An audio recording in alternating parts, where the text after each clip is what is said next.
Bonjour, c'est Ursule encore. On est le 3 juillet 2025. Alors, je viens sonner la trompette aujourd'hui encore et je viens proclamer le retour de notre Seigneur Jésus-Christ. Amen, alléluia. Soyons tous bénis. Alors, je viens parler de sa volonté, notre tout. Amen. Faire la volonté de Dieu, c'est notre tout. Alors, si tu as donné ta vie à Jésus,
Si je viens faire ta volonté.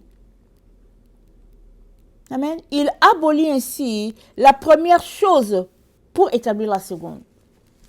Je viens faire ta volonté. Il a aboli la loi qui était sous Moïse.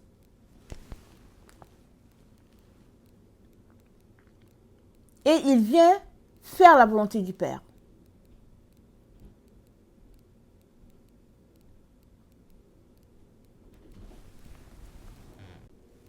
Verset 9. Non, verset 10. Hébreux 10, verset 10. C'est en vertu de cette volonté que nous sommes sanctifiés par l'offrande du corps de Jésus-Christ, une fois pour toutes. Son corps, n'est-ce pas, a été le sacrifice. Avant, ils offraient des animaux, mais c'est son corps qui a servi le sacrifice. Et par ce sacrifice-là, toi et moi, nous sommes sanctifiés.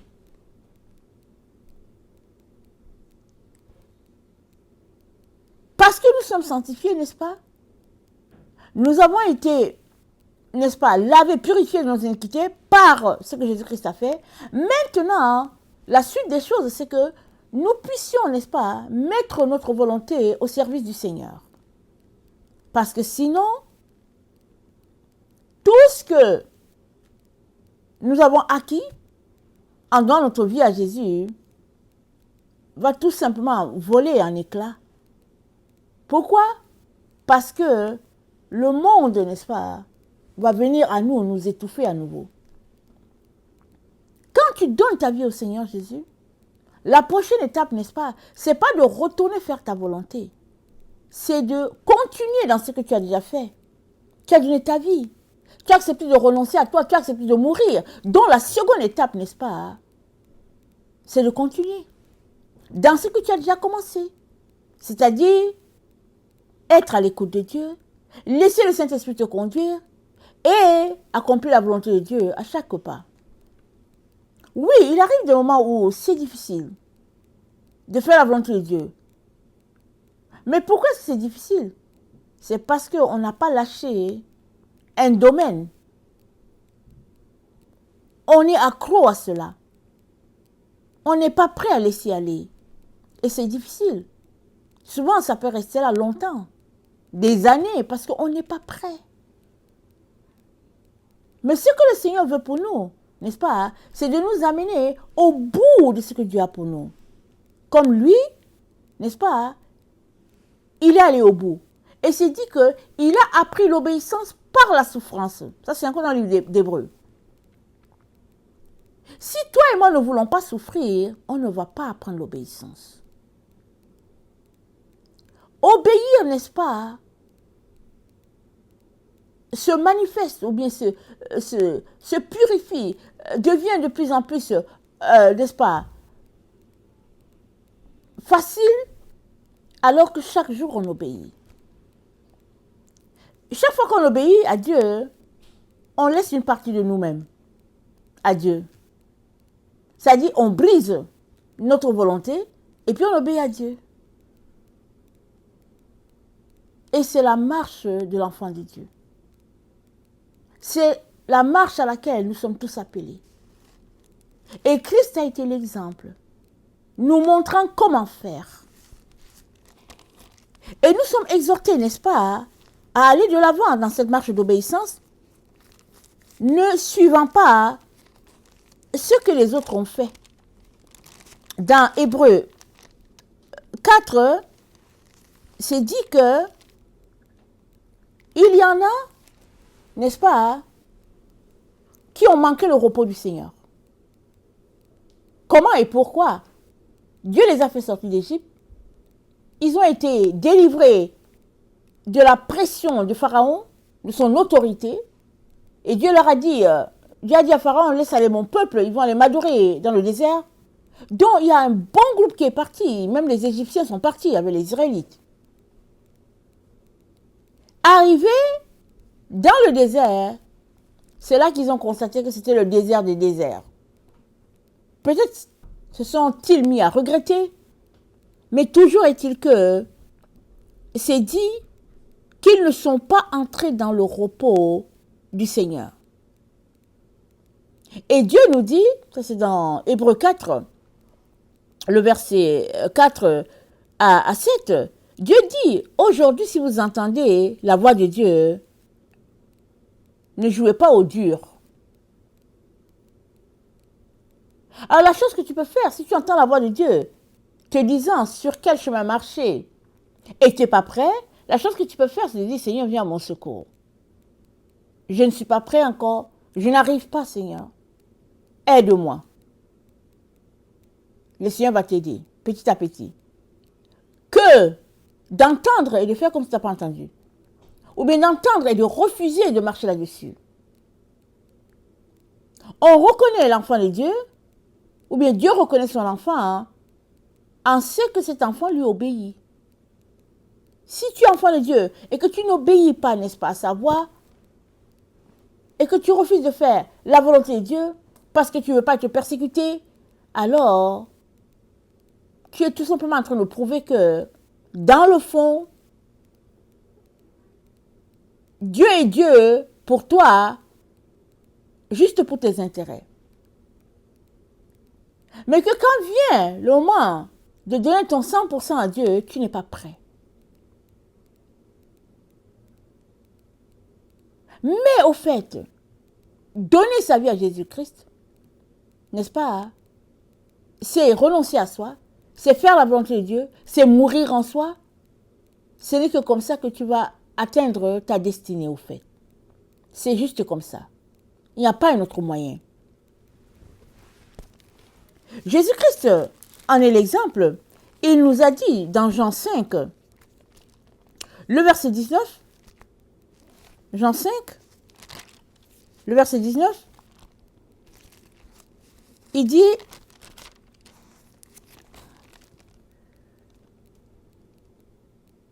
Jésus prit dans la parole et leur dit, en vérité, je vous le dis, le Fils ne peut rien faire de lui-même. Il ne fait que ce qu'il voit faire au Père.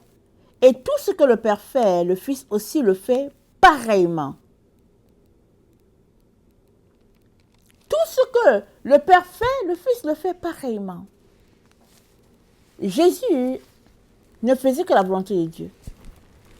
Ça veut dire quoi? Ça veut dire qu'il attendait devant Dieu pour savoir si il devait faire ceci ou pas.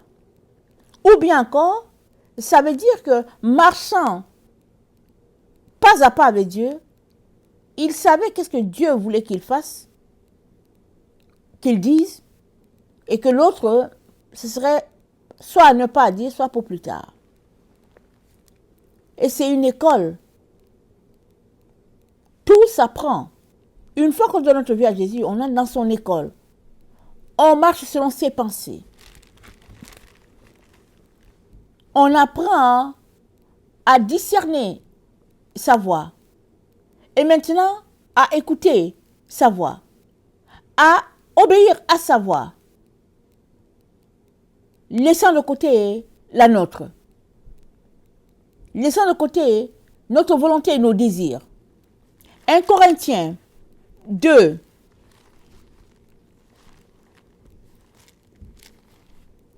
Le verset 12. Or, nous n'avons pas reçu l'esprit du monde, mais l'esprit qui vient de Dieu, afin que nous connaissions les choses que Dieu nous a données par sa grâce. Et nous en parlons non avec des discours qu'enseigne la sagesse humaine, mais avec ceux qu'enseigne la sagesse, mais avec ceux qu'enseigne l'esprit, employant un langage spirituel pour les choses spirituelles. Mais l'homme animal ne reçoit pas les choses de l'esprit de Dieu, car elles sont folie pour lui. C'est-à-dire l'homme porté aux choses naturelles ne reçoit pas les choses de l'esprit. L'homme qui est enclin à la chair, qui est enclin aux choses de ce monde, refuse ce que Dieu est en train de faire. Voilà pourquoi plusieurs donnent leur vie à Jésus. Plusieurs l'aiment, mais quand vient le moment de faire sa volonté, ils ne sont pas prêts. Ils ne sont pas prêts. Parce que cela leur demanderait de renoncer complètement à eux. Et ça, ils ne sont pas prêts. Mais Dieu fonctionne, n'est-ce pas, avec ceux qui sont prêts à aller de l'avant Parce que il compte sur toi pour pouvoir appeler aussi d'autres à lui.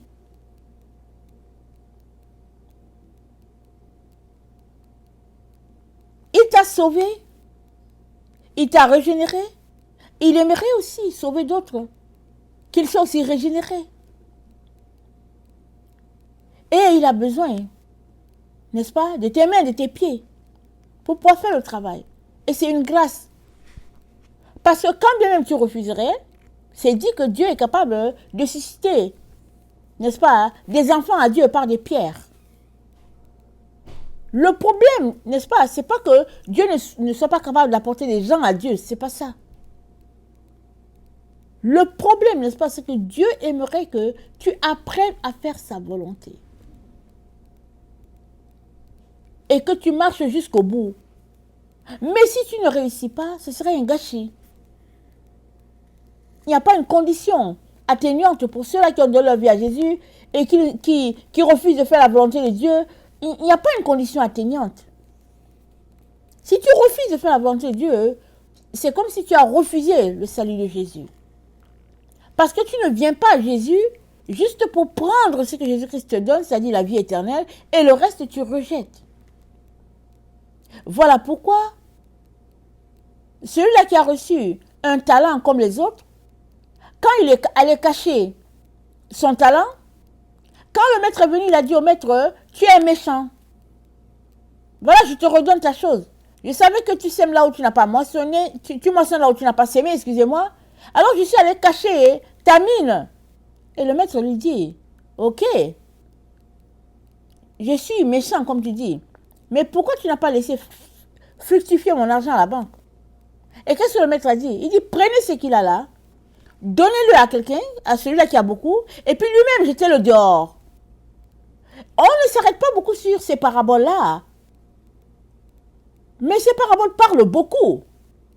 Les paraboles nous disent que si tu ne fais pas la volonté de Dieu et que tu ne fais pas fructifier ce que Dieu t'a confié, le salut, tu vas finir par te retrouver dehors. Si le nombre de tes jours finit sur la terre.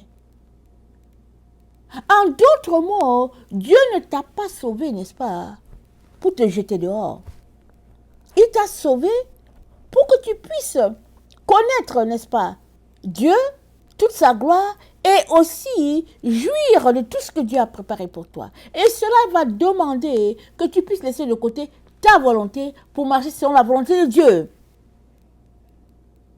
Et les choses iront tout simplement de gloire en gloire pour toi.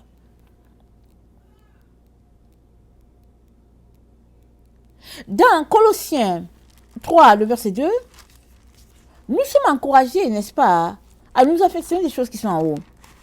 Si donc vous êtes ressuscités avec Christ, cherchez les choses où Christ est assis à la droite de Dieu. Affectionnez-vous les choses d'en haut et non à celles qui sont sur la terre.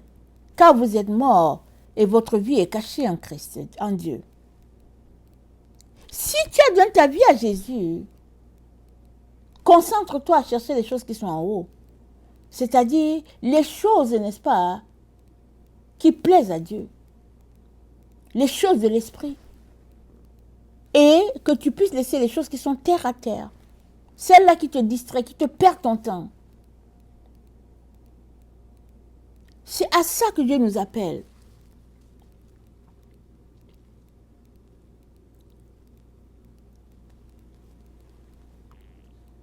Faire la volonté de Dieu, n'est-ce pas? C'est ton tout. Une fois que tu es sauvé, une fois que tu as confessé Jésus, la suite c'est de faire sa volonté. Mais si tu es là, que tu refuses de faire la volonté, répands-toi. Viens devant Dieu, parle-lui de ce qui se passe avec toi dans ton cœur. Demande-lui pardon et dis-lui que depuis longtemps, tu t'opposes à faire sa volonté. Demande-lui son aide. Amen. Et il va t'aider à changer la donne. Il va t'aider à comprendre, n'est-ce pas, ce que ton esprit refuse de recevoir. Parce qu'il y a plusieurs qui viennent à Dieu par Jésus-Christ pour avoir la vie éternelle. Le cadeau. Ils ne veulent pas aller en enfer. Alors ils disent, ok, moi je donne ma vie à Jésus. Et puis, ils s'arrêtent là. Ils ne veulent plus aller de l'avant. Parce qu'ils ont des buts, parce qu'ils ont des objectifs. Ok. Mais une fois que tu viens à Jésus, tu ne marches plus selon ta pensée. Tu marches désormais selon la pensée de Christ. Et la pensée de Christ, n'est-ce pas, te pousse à faire sa volonté. Voilà pourquoi il est important que tu cries à Dieu si c'est à ton niveau que c'est bloqué. L'œuvre, n'est-ce pas, de l'esprit. Crie à Dieu, appelle-le sincèrement. Il va t'aider, débloquant, n'est-ce pas, ce qui t'empêche de recevoir la pensée de Christ. Parce qu'il est très important que tu quittes le stade du premier Adam, qui était un être de chair, et que tu te retrouves au stade de Christ, qui est le second Adam, être d'esprit. C'est important. Et c'est à ça notre transformation, quand Jésus-Christ a dit, Seigneur, il a dit, Père, je les ai sanctifiés, sanctifie-les par ta parole c'est la vérité. Nous avons été sanctifiés, nous avons été purifiés. Maintenant, nous avons besoin de marcher dans ce que Jésus-Christ a acquis pour nous, n'est-ce pas? Nous sanctifiant, nous purifiant, lisant la Bible, laissant toute la place au Saint-Esprit, et c'est comme ça que, petit à petit, on va se retrouver sur le chemin là que Dieu a déjà tout tracé pour nous. Amen. Que le Seigneur bénisse sa parole et qu'il suscite, n'est-ce pas, en nous ce désir ardent de faire sa volonté. Soyez tous bénis. Amen et alléluia. Amen.